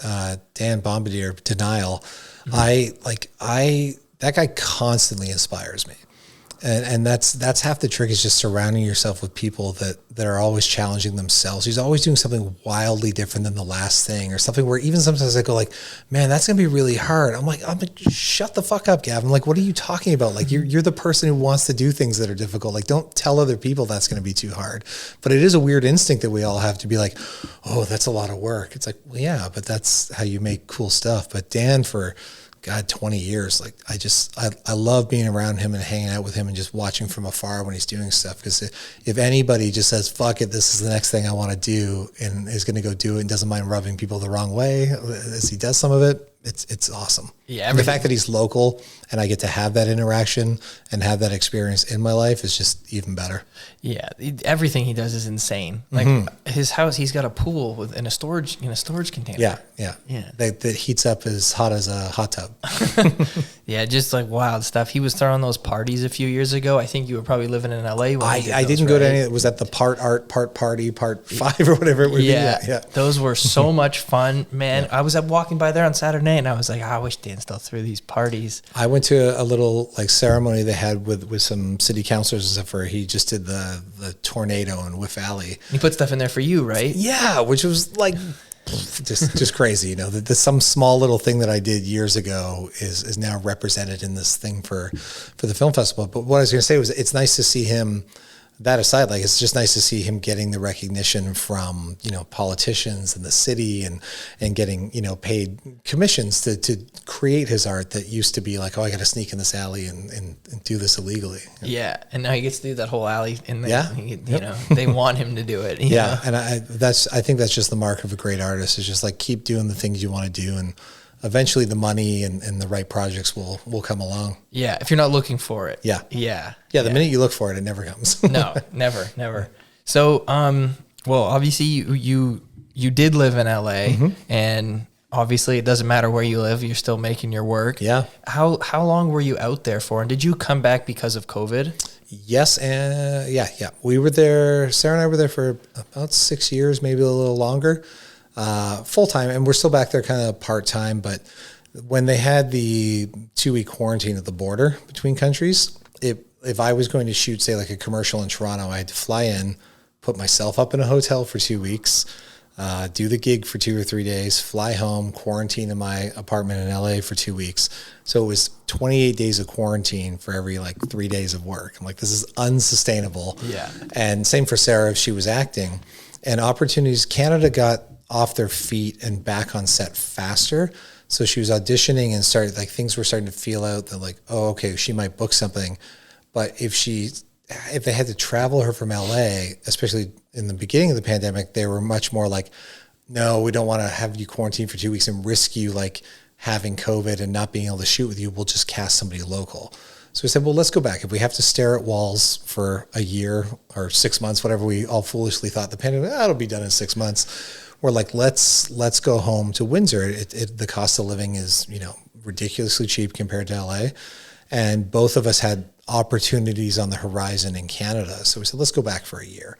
And then we got back and she had the show with Amazon. She got to do Star Trek and all these wonderful TV shows. I've had tons of work. I ended up, you know, meeting some people here to collaborate and make my next feature with that's coming up here in Windsor. And we just said, okay, this is kind of working out. And then another opportunity popped up where like buying a house here suddenly made sense. So we're still going to split our time, but like Windsor's home base again. And because everything's online, Sarah, neither of us are missing work opportunities because we can do all of the meetings. She can do all of her auditions on Zoom or self-taping where they film it with like their phone and send it in over Vimeo. There hasn't been that like callback where, oh, we have to be in the room in LA or else our careers are going to suffer. So it's been great to be home and around family. And again, like reconnecting with you and with Denial and all my art friends here and just, Jeff Denemy, I've got his hoodie on right now. Halo Heats, he's doing the Hot Sauce Festival. Just getting to be involved and around all this again is awesome. Yeah, there's a lot of community here, which I'm sure that there isn't out there, but there's a lot of opportunity out there. I wouldn't have done the Blumhouse thing if I didn't live there. Like Sarah booked Law and Order and American Horror Story and a few things that like really catapulted her career. Wouldn't have happened if we weren't there. So we have zero regrets of being out there. Never thought we'd move back. Never thought I'd live in Windsor again full time, you know, or part time even. But it's been great. I was never one to like. I never shit on Windsor the way some people leave here like, oh, fuck that city. It's like it's you. It's not the city. The city has so many opportunities, so much going, so many people to collaborate with, events every weekend, for anything you could ever want to do. Yeah, music venues, everything. There's everything's here. You just have to like go find it a little harder maybe than tripping over it in LA. Yeah, or just do it yourself then. Yeah. If you want something to happen here, just go do it then. Yeah, we're at a cornhole tournament that Tailgate Takeout put together on Saturday. And like, it's awesome. All you have to do is Windsor's a great city because there's like, if you know like a dozen people, if you listen to the Dan McDonald Show or follow him on Facebook, you will just always know what's going on. So you can't complain that there's nothing happening here. So the last guest on the show, which hasn't aired yet, but will obviously air before this, her name's Roxana Rangel, and she does like an influencer type Instagram blog, but all Windsor. Okay. And she goes around every week and she just goes to all these events. and she does like every weekend she does what's happening in Windsor this weekend, and she lists all the events, where they're doing. It's so cool. And it's so cool because so many people are focused on like, I want all the attention to be about me, and she's just decided my passion is I like doing this, but I'm going to use it for like the good of my community. And there's, in some ways she's like, there's a bubble, there's a cap to that, because there's only so many people in Windsor-Essex that are going to follow along and want that information. So, I respect that, because in a way she's like sacrificing like the world attention, but she's just very passionate about this, and that's awesome. Who I don't follow, and I should, so now I need to. Yeah, check her out. Yeah, she's really cool. It's My Traveling Backpack is her thing on Instagram. Backpack. All right. Yeah. It's really cool. I always say like Windsor's the best home base, especially if you're from here, because I'm sure like if you're from here, you know a lot of people, lots of connections. Windsor's such a great size, like 400,000 isn't too small where nothing's going on, but it's not too big where the market's flooded and everybody's like, who are you? There's 1,000 photographers here, and you're like, there's like 30, and it's like there's enough for all of us. And we can all be friends, and we can know every single one of us, It's hard. I've seen, and that's changed a little bit over the years, when like early to mid 2000s, like one band would get on 89X and start to get some traction, and all the other bands would be like, oh, fuck that band. And there was that weird small town competitive mentality, and like, which is silly because every single band is competing with every other band on planet Earth for radio space and concert. If you want to get to Coachella, there's only gonna be so many bands every year, whatever it is. And filmmakers would fight back and forth. I'm guilty of it too. You just it's easy to get fixated on what other people close to you are doing, or the people you hear about the most. But leaving Windsor and going to Toronto, I just remember feeling like a little bit of like as the U-Haul was driving away and we got there, was like a rubber band just like snapped back to Windsor, because there I met a group of directors who are like, oh, let's have a dinner party and just get like 12 directors in the room. And how can we all help each other? Like, what do you need? Who are you trying to get a meeting with? I know them. I was just like, whoa, I've never seen like collaboration like this. And I feel like Windsor these days, there's a much better sense of community and collaboration and less fear of competition. We, like speaking from like the photographer standpoint, there's a group on Facebook called Photographers something. I don't know. It's a private group, and it's got like all the professionals in the city are in this group, like all the wedding photographers and newborn photographers, and we're all competition with each other. And we like, the woman who runs it, Jill, she puts events together. Like right before COVID, we all went out and we all had dinner together, and there was like 30 of us, and everybody brought their spouse, and it's like we're all each other's competition. But no, we're not, because like I can only shoot one wedding a day. So if I got asked to do a second one, I'm not doing it anyway. Might as well give it to you, and then you give one back to me, and now I just got that wedding. And also it's a lot of everything's based on referrals, and it's all you're not just like advertising on the radio and finding wedding clients. So like the clients that you are finding, or people are going to refer to you, are not the same. You would never have access to this person's, personal friends and coworkers. So you're not in competition, because those weren't going to be offered. There's a very slim chance they would find you versus the person they already knew in their circle. I've seen it with shooting the Boo Crew for Scarehouse. They do these cosplay events every 3 or 4 months, where a bunch of people, the Windsor cosplay community, they all come into Scarehouse because it's such an awesome backdrop with all these, brick walls and blood-soaked rooms and all the cool LED lighting. But there'll be, 8 to 10 Windsor photographers that come in, and they're all there, buddy, and like, I'm shooting with this camera. What are you doing? Like, there's no ego involved when they all kind of come in. It's just a fun event where everybody gets to like rotate through the models and the photographers, and they're all sharing the same rooms. But you look at it at the end, and these like 10 photographers have wildly different looking photos from even shooting in the same lighting conditions and everything. I think that's super fun. Yeah, that's the thing too. Like nobody's going to make the same stuff you make, even with the same gear and in the same location and the same whatever, you're just, everybody's brain is different. Yeah. And you're always going to make something different.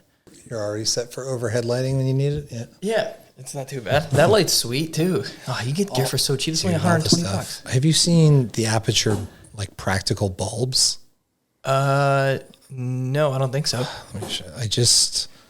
I have 8 of them, but I rarely use them. So the case is the charger, so you just plug them in, then plug the case in. But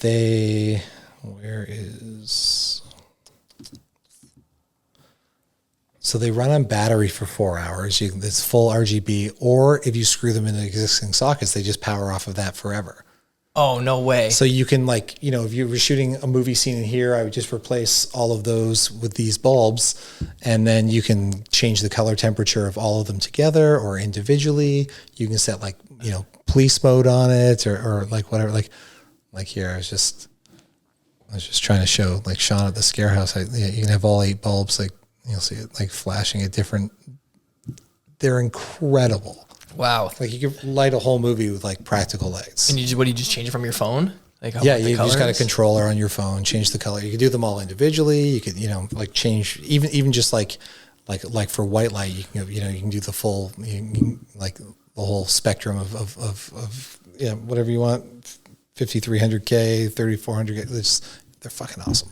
That kind of gives me an idea. Maybe I should put some of those in here and do a moodier lit podcast instead of just clean, simple. I don't know. Maybe be the only guy that doesn't have an LED strip light across the background, right? Yeah, maybe. Every time I see and I love watching the content, but it's always some Marvel or Star Wars thing on YouTube. It's gotta have the IKEA shelves with my Pop Funkos in the background and a strip of blue lighting behind each one. And hey guys, make sure you like and subscribe. Today we're going to talk about, did Darth Vader ever meet his daughter? Yeah. Yeah, that's true. A lot of them do kind of follow the same thing. Yeah. That's why when I try to plan stuff out, I'm I'll go through the top guys, how do they have, or the top girls, and I'll see what do you guys do to do your setup, and then I'll be okay, I got ideas now. What do I like? Yeah, exactly. It's just because that's the thing. You can, why be everyone else?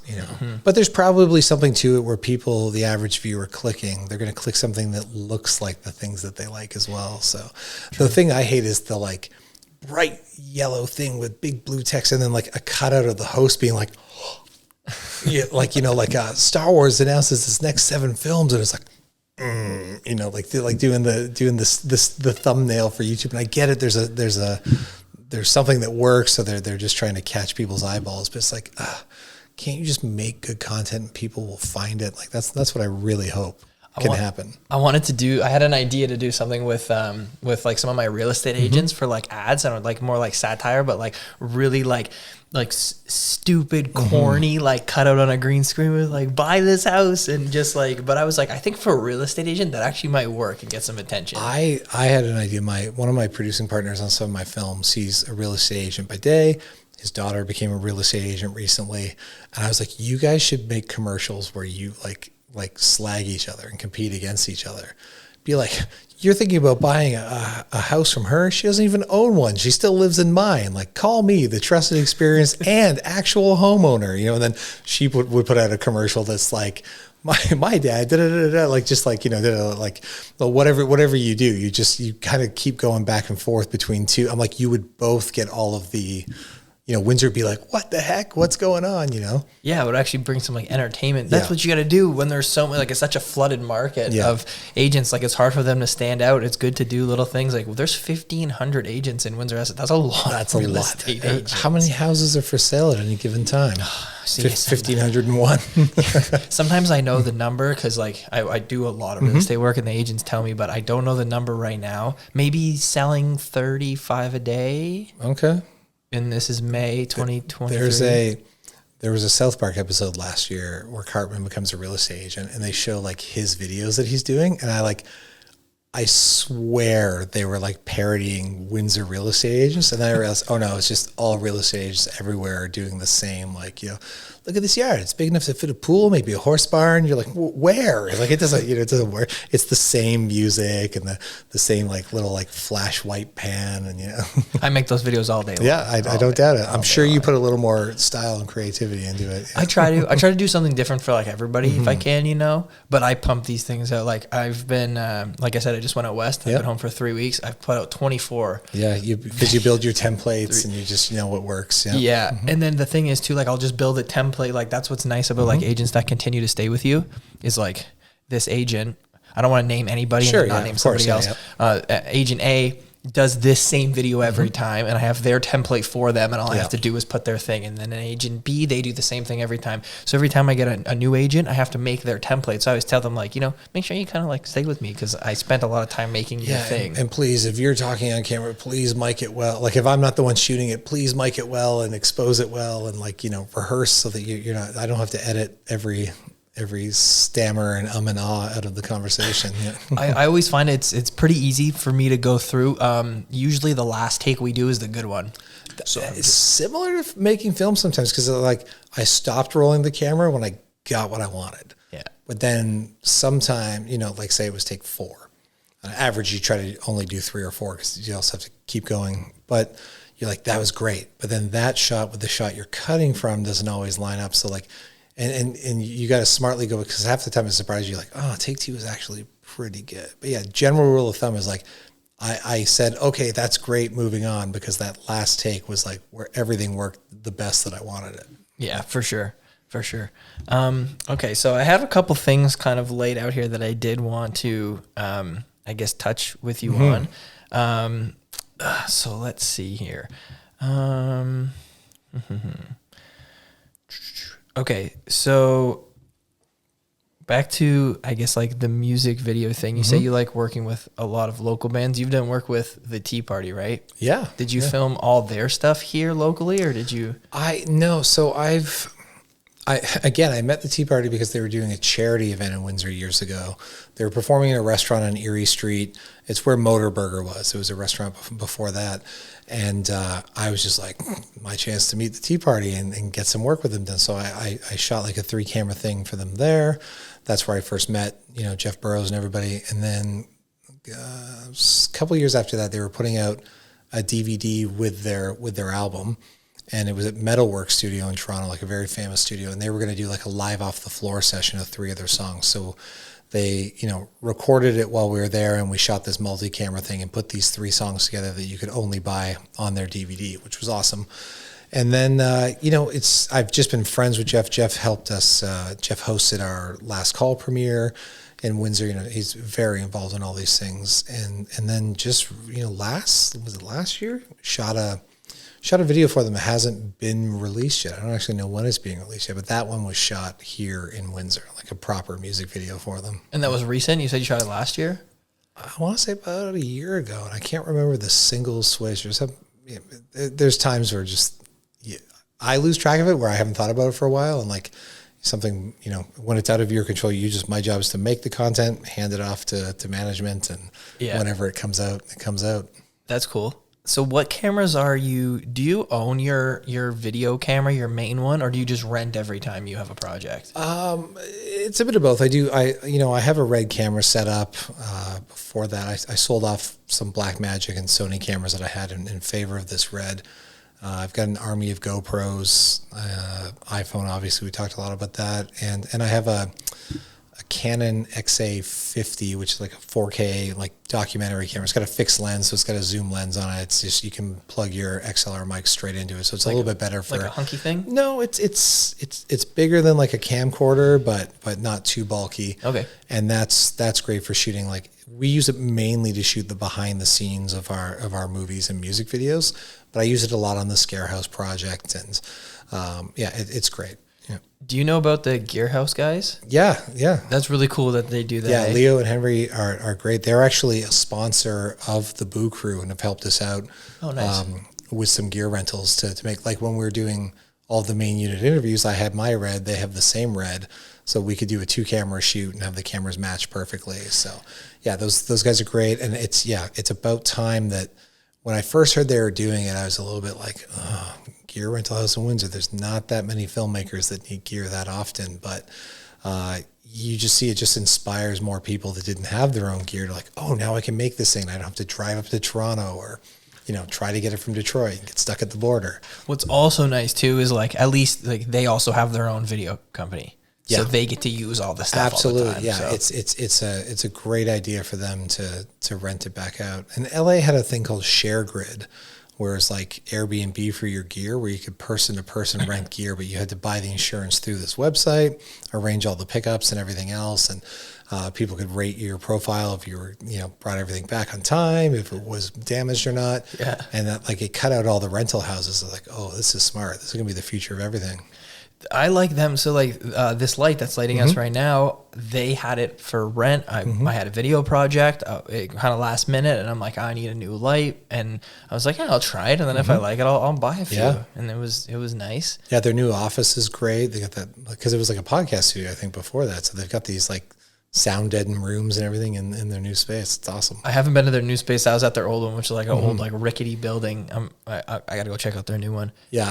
It's been fun being back to, because I like, the more I can support other local filmmakers here with gear, helping them produce their first short or anything like that. That's a lot of fun for me to see people get their first sort of project off the ground. Yeah, for sure. For sure. You said you used to work with Avid a little bit back in the day. I used to use, that was like when I was in school, that was like we had Avid suites. They were training you on Avid at the college? Yes. Wow. There was like 4 like little, I don't know, like the size of a closet with like a clear door, it slid. And it had all like the Avid set up. And I never used it when I was in there. I just used Premiere. It was, it's a little more refined. It's probably a more powerful editing system at the end of the day. I edited a film in 2020. I can't say the name of it because I did it kind of off the books. It was a situation where they had fired the director of this movie, and with the director fired her editor. Like in post-production, they had shot the movie, and I was asked to re-edit the movie, and it was in Avid, and I downloaded Avid and I installed it again. I was like, I am so out of touch with this. Like, I need to like just kind of start over in Premiere, because I can't do it. I was a little out of touch on it. Yeah, it's hard to work with new things. And that's one reason why I don't think I'd ever switch from Premiere, even though you said some other people are. I want to try DaVinci Resolve for editing, but I don't like learning new things. And I don't want to dedicate the time to it when this just works. And I know that like I'm editing a feature called Sydney versus Sean that I shot in LA in January. I'm editing my band traveling across the country that discovers a new color movie. I'm editing the Boo Crew, and then, a few music videos and shorts. So it's just like taking the time to learn something new feels like days out of my life that I could just be editing and knocking down the work pile. For sure. So you work on Mac, you said? Yeah. You've always worked on Mac? No, I was a PC guy for a long time. And I would say like, when did I get in? Like 2011 or so, switched over to Mac. How do you like it? It's stable. It works. Obviously, there's a price point to it. And I think it was more stable for Premiere and stuff at the time. I don't know for sure, but I'm pretty certain the stability on either system is great. And I know, especially with desktops, you can buy the most souped up desktop Mac for like, half the cost, or PC for half the cost of a Mac. So that's kind of why, like, when I built my computer, I built it 7 years ago, and I needed a new computer, and I put it together for like, I don't know, $1,500. Yeah, and awesome. It was faster than a $3,000 Mac probably. Yeah. And I was like, okay, this will last like 3.5 years, and then I'll get a new one. It's 7 years.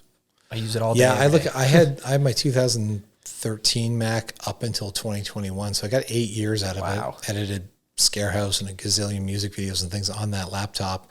And I think that, especially if you're a business owner, people go like, oh, that's an expensive computer. I'm like, it's my life. Like, I do, even this, like, I wouldn't pay $1,500 for a phone if I didn't use the camera and the access to social media. It's just a business tool as well. So it makes sense to have a great version of it, because I don't bring a DSLR to set anymore. Just like iPhone, like behind the scenes photos, social media photos.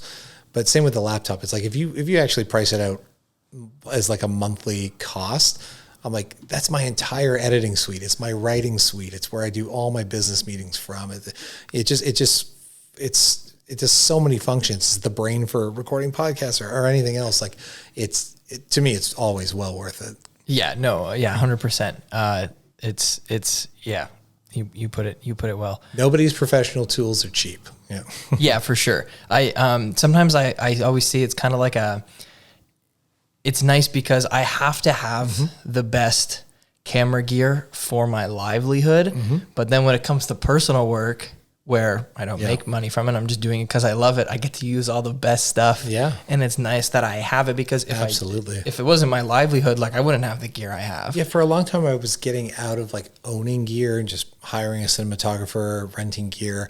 But I was like, I don't know, these Reds and things, like, they're still pricey, but they're way more affordable now than they were 5 years ago or 10 years ago. And I'm like, at the same time, I have it. So when I do want to go shoot something myself, I'm not limited. It's not like, oh, it's going to cost me X number of dollars in rentals just to be able to make, I can just pick it up and go do it. Yeah. Video is so much gear too. Like you should see, like when I pack for a photo wedding, like I'll lay all my stuff out, and then you should see when I pack for a video wedding. Oh my God. Need that extra light, need the microphones, need this, tons of batteries. Like, there's a videographer. Way more memory cards. Yeah. Yeah. And just like, and backup. And what's a wedding? So you need 2 of everything. Yep. So it's just crazy. There's a videographer, Mike Badinsky, who I work with sometimes, and he's got one of those rolling tool chests. I feel like Mike worked on like one of my afters videos back in the day. Yeah. Yeah. He's been around for a while. He was in a band too. But his rolling tool chest just of all his gear. And it all comes apart. So like this is a section, and he just like clips it all. And he's just walking in, and I got like a bag on the front, a bag on the back, on my shoulders. And I'm like, even today to do a documentary, it's like the massive camera case with the brain. I got the monitor case. I had a light case, and I had, my lens case of like 8 lenses. And then Garrett brought like just, another 7 light cases and stands. You're like, that's just to like set up for one person to be, there's always an easier way to do it, but like we have the tools, let's make it look the best we can. Yep. Yeah, for sure. Is there anything else that you kind of wanted to talk about or add while we're here? I think that's kind of everything. I will say, I think this is a great idea for the podcast. Like I had seen it on Instagram. You were launching it before you invited me on. So it's awesome. There's so much talent in Windsor, and it's so great that somebody's kind of spotlighting it. Thank you. I really appreciate you coming on. You were always on my list of like under 5. You should do a live recording one night. There's the Windsor Film and Digital Media Center downtown, the old downtown Mission, the church now. Every Monday night they have a mixer there for just people interested in making films and stuff. It might be fun. Like once you get your feet wet and everything with it, like maybe do a podcast live in front of like, get a guest and do it with a live audience there at the center. That'd be cool. Yeah. Be a good way to get a bunch of people to know that the podcast exists. And, once you tire of the background and don't want to get your LED strip lights, you can be like, oh, we'll do a live one. Yeah. The kind of goal of this podcast is hopefully it's snowball effects. Like your followers follow the next person. Absolutely. Follow, and it's just, snowball. So until you're smartless, I can do a pretty good Will Arnett impression if you ever just want to have me on for audio. Well, again, Gavin, thank you very much for coming on. I really appreciate absolutely. It was great. And I'd like to have you. Yeah, you too. Yeah. And I'd like to have you back one day. So it would be awesome. Yeah, I live here now. It's easy. Good. All right, sweet. Thanks.